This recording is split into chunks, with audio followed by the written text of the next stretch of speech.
BTS. 7 names that have conquered the globe, rewriting the economy of an entire nation. We usually know them as the ultimate self-made billionaires, rising from the cramped, dusty dorms of a near-bankrupt agency to the glittering lights of the Grammys. It is the perfect underdog story that the world fell in love with. But wait, stop the music for a second. Is the poor underdog narrative the only truth? Or is there a hidden layer of elite heritage buried deep beneath the struggle? Today, we are peeling back the curtain on the untold history of their bloodlines. We are not looking at their personal bank accounts today. We are looking at where they came from before the fame hit. Who was actually born with a silver spoon or perhaps a diamond one hidden in their pocket? Which member walked away from a potential empire in the corporate world just to chase a risky dream? Whose father is a mastermind CEO of a massive engineering firm, and whose lineage boasts academic geniuses that explain their terrifyingly high IQs? The gap between the humblest beginning and the most prestigious background in this group is wider than you can imagine. From the wisdom of humble origins to the high-stakes world of top-tier executives, the spectrum of their family trees is absolutely shocking. Are you ready to challenge your knowledge? Who truly carries the heaviest family crown? The ranking at number 1 will absolutely dismantle everything you thought you knew about their rags to riches tale.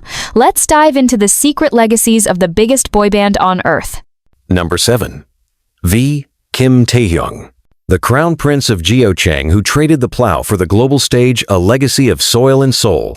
We kick off this ranking with a reality check that hits harder than a bass drop in a stadium concert, starting with the member whose background is the absolute definition of started from the bottom. A narrative so pure and humble that it feels like a script from a K-drama. We are talking about the man who is currently dubbed the human Gucci, the global ambassador for Celine, and the face that Cartier cannot get enough of. Yet his origin story is devoid of boardrooms, stocks, or high-rise apartments. Number 7 is none other than Kim Taehyung, or V. When you look at V today, dripping in luxury brands and carrying himself with the nonchalant elegance of a French aristocrat, you would naturally assume he comes from a lineage of art dealers, or perhaps a family of high society elites in Seoul. But strip away the designer clothes, look past the flashing cameras, and rewind the clock to the mid-90 seconds, and you find yourself not in a Gangnam penthouse, but in the rural, quiet, and frost-bitten fields of Jeochang County. This is where the Warasan Keluarga family legacy takes a turn not towards financial capital, but towards cultural and emotional resilience. V's family legacy is rooted in the soil literally.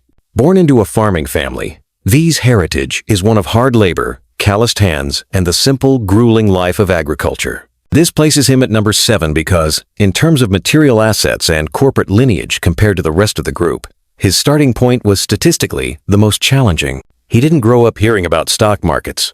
He grew up understanding the harvest seasons. For 14 years, he was raised primarily by his grandmother, a figure he speaks of with tears in his eyes, representing a childhood that was rich in love but incredibly modest in means. Can you imagine the visual contrast? The man who now sells out stadiums was once fully prepared to spend his life farming strawberries or apples, driving a tractor instead of a sports car. It wasn't a backup plan. It was his only plan. The legacy here isn't a pile of gold left by ancestors. It's the sheer grit of the working class. There is a legendary story that perfectly encapsulates the financial anxiety of his upbringing, the story of the red North Face jacket. When V first moved to Seoul to chase this impossible idle dream, his mother, terrified that the city kids would mock her son for his rural background, scraped together a significant amount of money to buy him a wildly expensive, trendy jacket. It wasn't an act of wealth. It was a shield of armor built from a mother's sacrifice, a desperate bid to hide their financial reality so her son could stand tall among trainees who might have come from easier lives. That jacket wasn't a fashion statement. It was a symbol of a family stretching their limits just to give him a fighting chance. While other members might have had parents who could guide them through the complexities of contracts or the corporate world, V's parents supported him with a "it's not a big deal" attitude, a philosophy of mental fortitude rather than financial safety nets. This farming background makes his ascent to becoming a multimillionaire arguably the most dramatic transformation in the group. He didn't inherit a path, he had to hack one through the jungle with his own hands. The Warasan of the Kim family of Jeochang is humility. In a world where nepotism often dictates success, V stands as the ultimate anomaly, a boy who was supposed to be a farmer, carrying the weight of his grandmother's love, defying the economic gravity of his humble beginnings to become a global icon. He is the proof that you don't need a golden spoon to eat at the high table. Sometimes, a spoon carved from wood and resilience is enough to conquer the world. This low ranking on the family wealth list is actually his badge of honor, proving that his empire is 100% self-built, brick by brick, song by song, without a safety net to catch him if he fell. Number 6. Suga Min-yoongi, the Daegu genius who built a throne from scraps, a legacy of survival and silent sacrifices.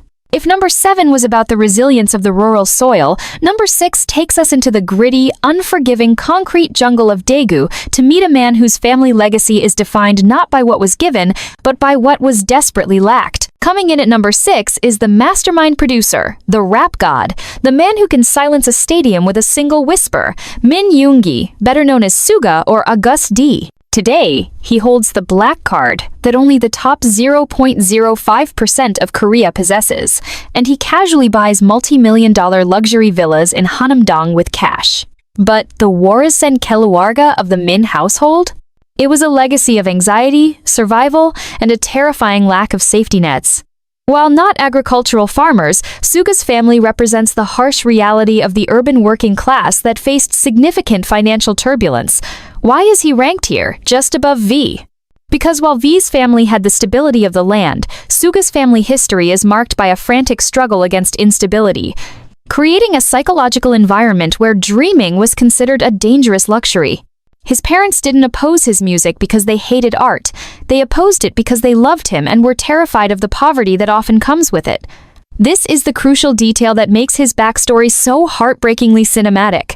We are talking about a legacy, where a young Yoongi had to make the agonizing daily choice between eating a bowl of noodles or taking the bus home. If he ate, he walked for hours. If he took the bus, he starved. That isn't just being broke. That is a systematic lack of resources that defines a childhood. His family's financial situation was so precarious that when he started writing music at age 13, he was often scammed, selling his beats for pennies just to survive, only to never get paid at all. The most harrowing chapter of this legacy of struggle is the infamous delivery bike accident. Picture this. A future global superstar, working a thankless part-time delivery job in the pouring rain just to pay for tuition because his family couldn't support his reckless dream. The crash that shattered his shoulder wasn't just a physical injury, it was a manifestation of his socioeconomic status. A rich kid wouldn't be on that bike. A rich kid would have had the surgery immediately. Yoongi?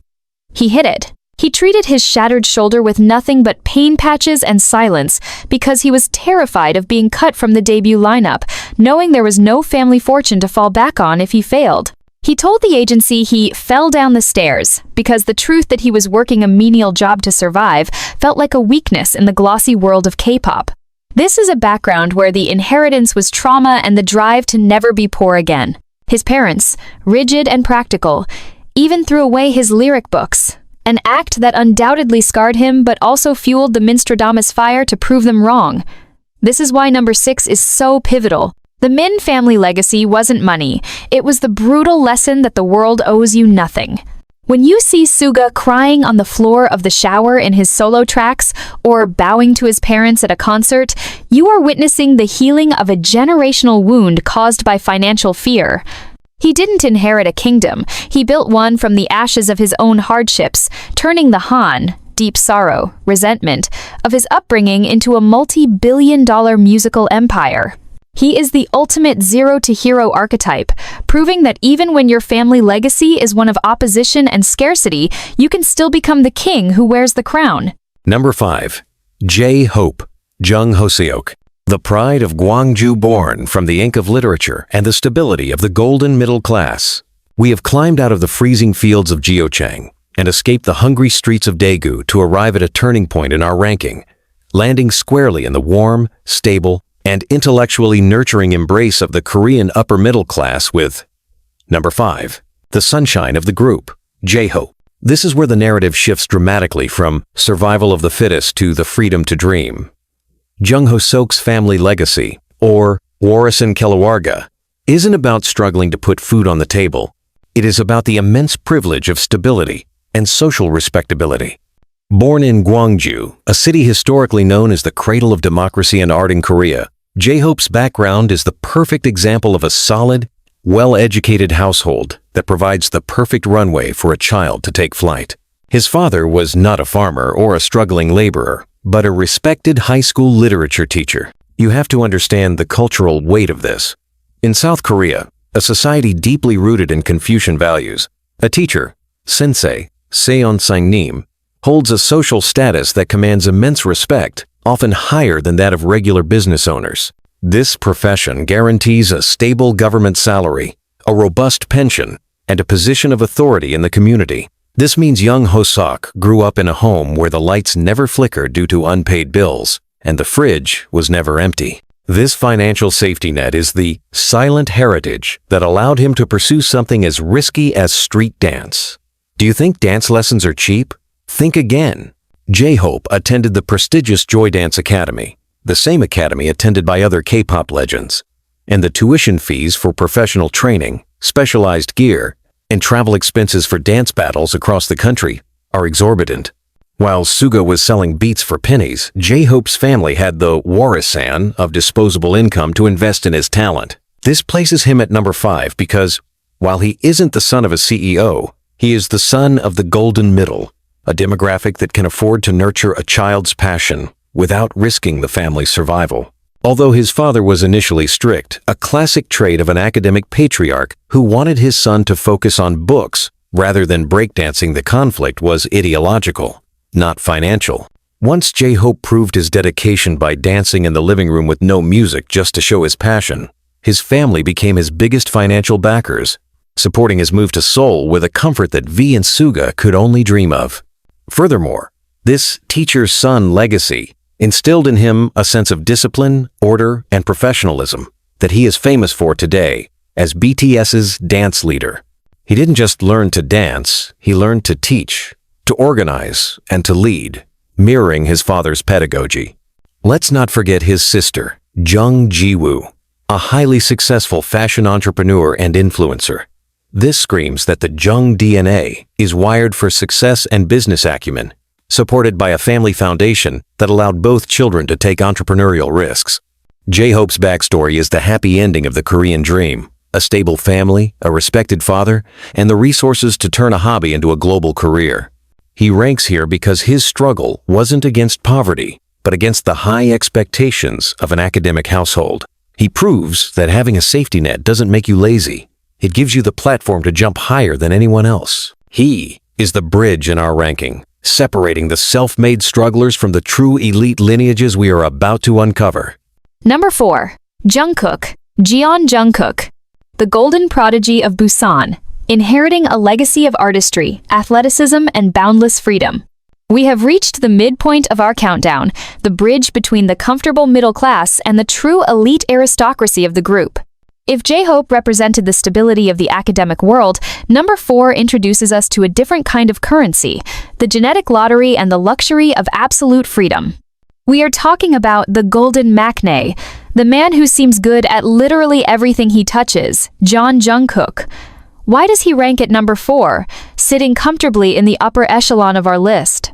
Because his Warisan Keluarga is the ultimate combination of artistic pedigree and a laissez-faire upbringing that only a financially secure and culturally modern family can afford. While other members had to fight against their parents' wishes or struggle to fund their dreams, Jungkook's heritage is defined by a distinct lack of friction. This is the legacy of Yes. Born in the Mandeok-dong neighborhood of Busan, Jungkook's family background is often described as the cool modern family archetype.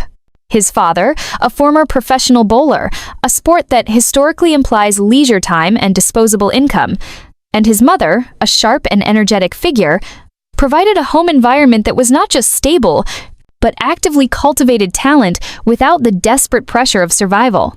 Think about it. Jungkook auditioned for Superstar K at the tender age of 13. Most parents would be terrified to send their middle schooler into the cutthroat entertainment industry. But the Jeon family? They empowered it. This level of support, the ability to let your youngest child chase a one-in-a-million shot, is a hallmark of a family that has enough of a financial safety net to not worry about safe career paths. They weren't banking on him to pay the rent. They were banking on him to be happy. That is a luxury. Furthermore, let's talk about the genetic inheritance. We often discuss wealth in terms of cash, but Jungkook's true inheritance is the terrifyingly high-tier DNA of art and athletics running through his veins. His brother is a known, incredibly talented illustrator. His father was a sportsman and artist. This creative dynasty meant Jungkook didn't start from zero. He started with a biological advantage, a golden spoon of talent handed down through generations. Historically, Jungkook was known among the trainees for having expensive taste, even before the fame fancy scented candles, nice setups, a certain aura of a kid who never really knew the gritty hardships of poverty. He didn't have the hungry look of someone who skipped meals. He had the bright-eyed look of a boy who was well-fed, well-loved, and well-supported. He ranks at number 4 because, while he may not be the son of a corporate CEO, he represents the new wealth of the modern era, the freedom to be an artist, the genetic capital to excel, and a family foundation so solid that he could fly to Seoul and conquer the world without looking back. He is the prince of potential, proving that the greatest legacy a family can leave is not just money, but the absolute confidence to be a star. Number 3. Jimin. Park Jimin.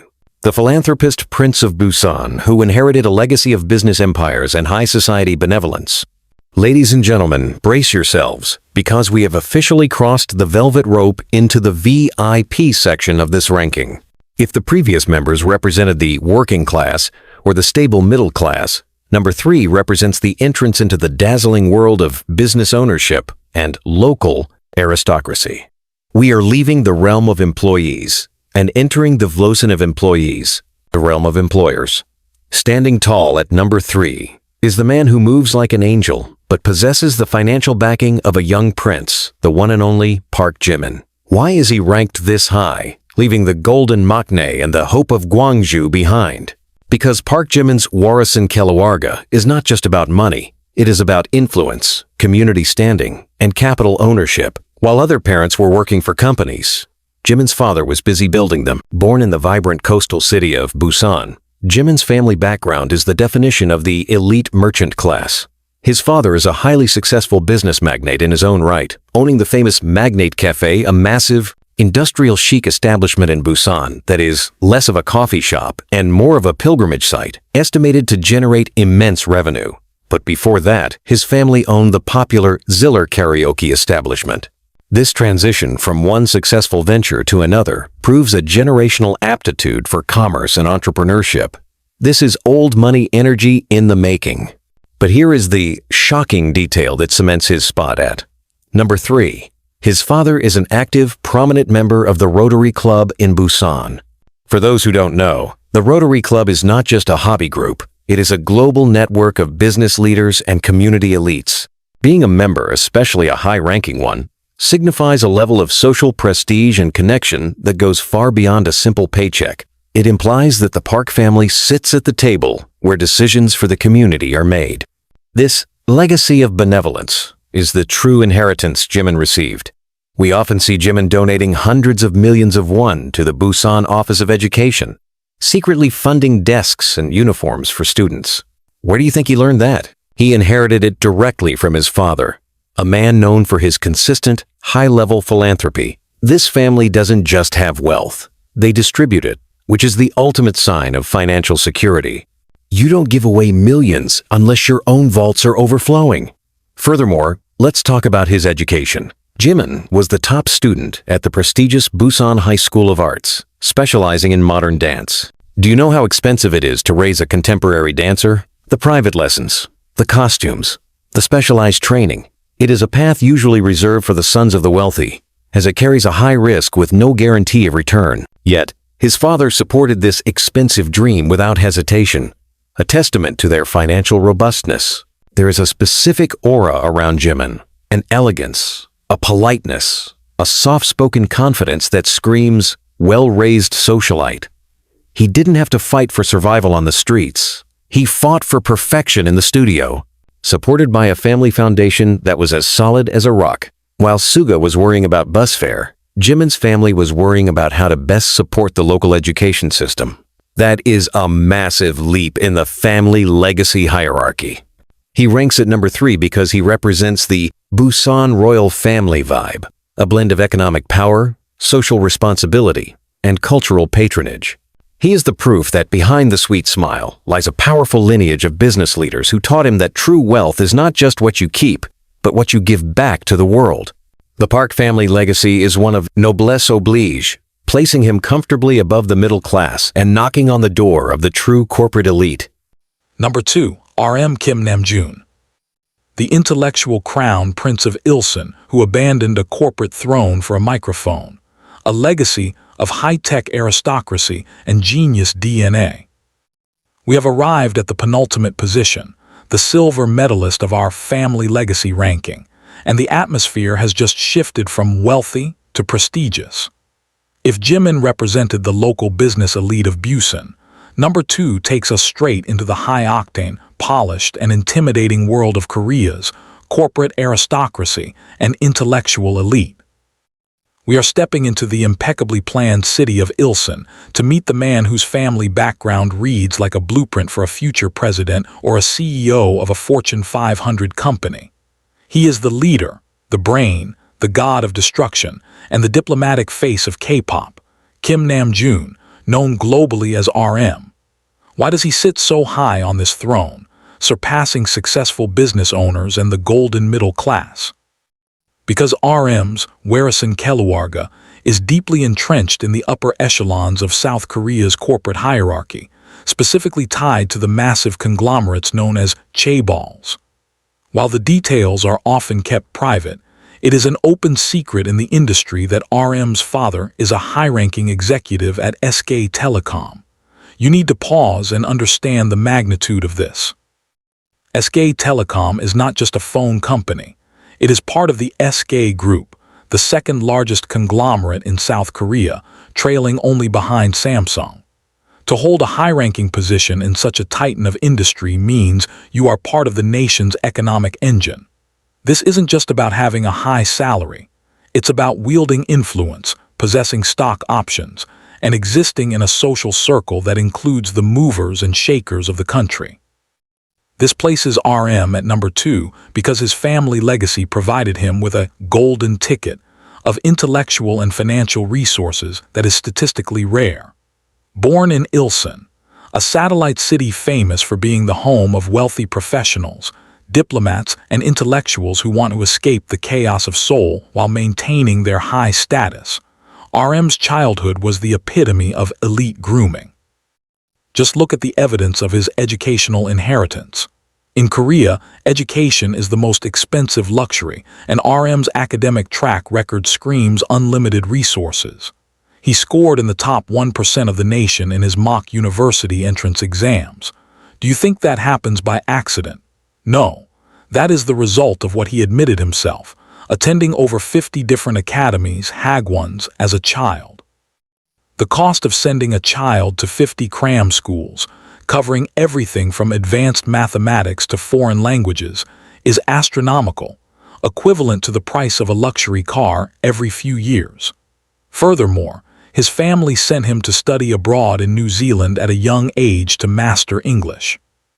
In the mid-2000s, sending a child to a Western country for education was the ultimate status symbol of the Korean upper class, a privilege reserved for those who could afford not just the tuition, but the living costs and the separation. This background created a legacy of intellect.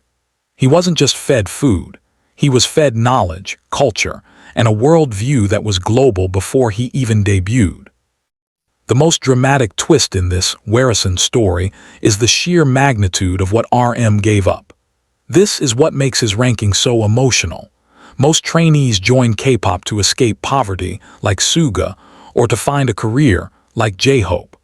RM joined K-pop as an act of rebellion against a guaranteed life of success. With his father's connections and his own genius IQ of 148, RM was destined for a Sky University, Seoul, Korea, Yonsei, a high-powered corporate job, or a position in the government. He had a red carpet rolled out for him leading straight to the boardroom. Yet he chose to run away to the underground hip-hop scene, trading a potential six-figure starting salary for the dusty, uncertain life of a rapper in Hongdae. His parents initially destroyed his lyrics and microphone not because they were villains, but because they couldn't understand why their son, the pride of Ilson with a golden future, would choose a path of struggle. This legacy of expectations is heavy. He carries the weight of a family that defines success by traditional high-status metrics. Today, you can see this old money, intellectual aura in how RM spends his fortune. He doesn't just buy cars, he buys art. He has become a major patron of the arts, influencing the Korean art market, a hobby that is historically the playground of the ultra-wealthy and the culturally elite. He speaks with the eloquence of a diplomat at the United Nations, a skill likely honed at the dinner table with a father who deals with corporate strategy. Even his younger sister's path reflects this stable, high-achieving environment. RM ranks at number 2 because he represents the brains and power sector of wealth. He didn't just inherit money, he inherited a standard of excellence. He is the corporate heir who refused the suit and tie to put on a hoodie, yet he ended up leading a team that generates more revenue than many mid-sized companies. His legacy proves that true class isn't just about the bank account you are born into. It's about the intellect and the vision you are gifted with. He is the bridge between the corporate giants and the creative geniuses, standing tall as the silver prince of privilege who chose the hard road to glory. Number 1. Jin Kim Seokjin. The real-life chaebol heir who fed the hungry underdogs with his golden spoon, a legacy of silent billions and selfless love. We have finally arrived at the summit, the absolute peak of the mountain, the number 1 spot that answers the ultimate question. In a group of self-made millionaires who was a millionaire before the music even started, we have journeyed through the humble farms of Jeochang, the gritty streets of Daegu, the intellectual hubs of Ilsan, and the business districts of Busan. But everything pales in comparison to the sheer scale of wealth, prestige, and corporate power that stands behind our gold medalist. He is the man who calls himself worldwide handsome, not out of arrogance, but perhaps because he was raised in a world where confidence was the default setting. He is the Mathyung, eldest brother, the visual god, and the hidden financial guardian of the group during their darkest days. Ladies and gentlemen, the member with the undisputed biggest family legacy is none other than Kim Seokjin, simply known as Jin. If RM is the intellectual aristocrat, Jin is the economic royalty.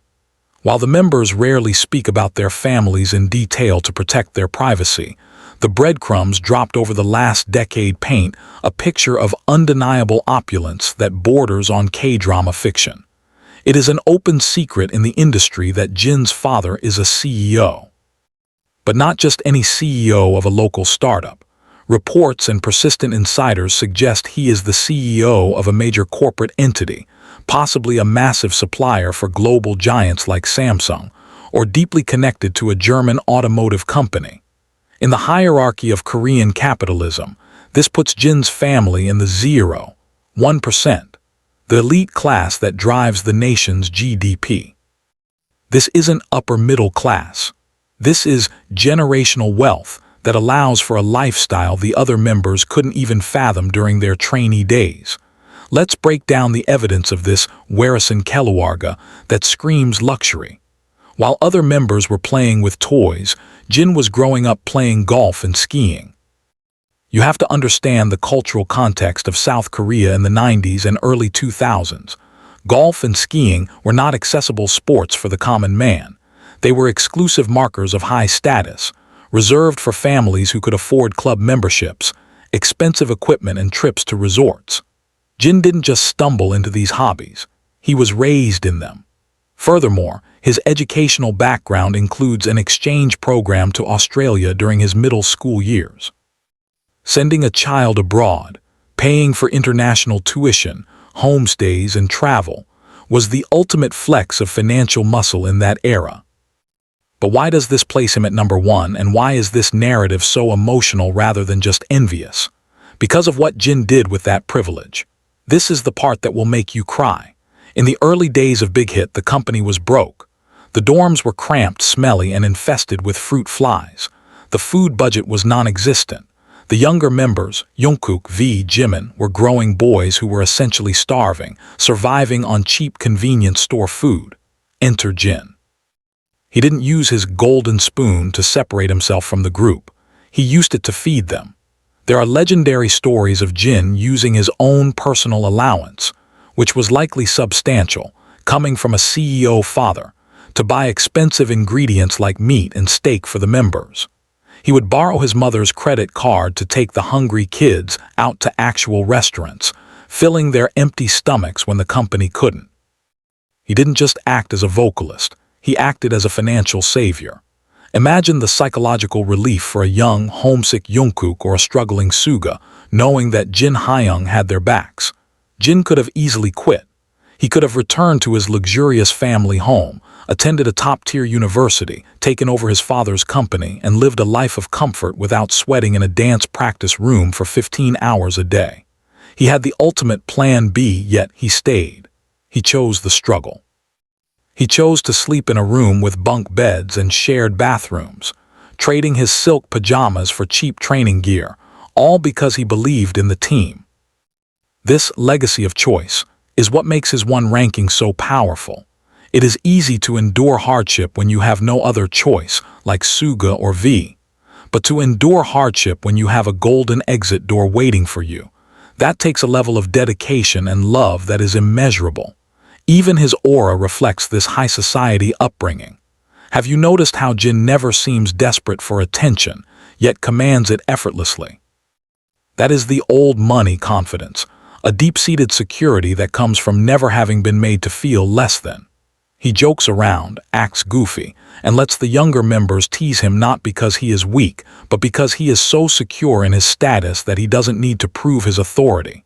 He is the benevolent king who descends to play with the people. Let's not forget the visuals, the actor face that got him scouted while stepping off a bus. That kind of polished, glowing, healthy visual is often a result of a life free from the harsh stresses of financial survival, a life of good nutrition and dermatological care that only a wealthy family can provide.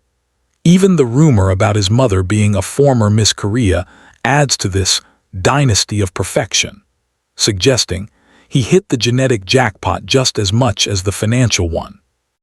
When BTS eventually became rich, the irony was that Jin was likely the only one who wasn't shocked by the wealth. He was used to it. He was the one who taught them about fine dining, about wine, about the finer things in life. He was their bridge to the world of elites before they became elites themselves. Today, when he buys a Lamborghini or hands out gold bars as gifts, it doesn't feel like new money showing off. It feels like he is just returning to his natural habitat. But the most beautiful part of his legacy is that he never, ever made the other members feel inferior for their lack of wealth. He shared his spoon until everyone else had their own.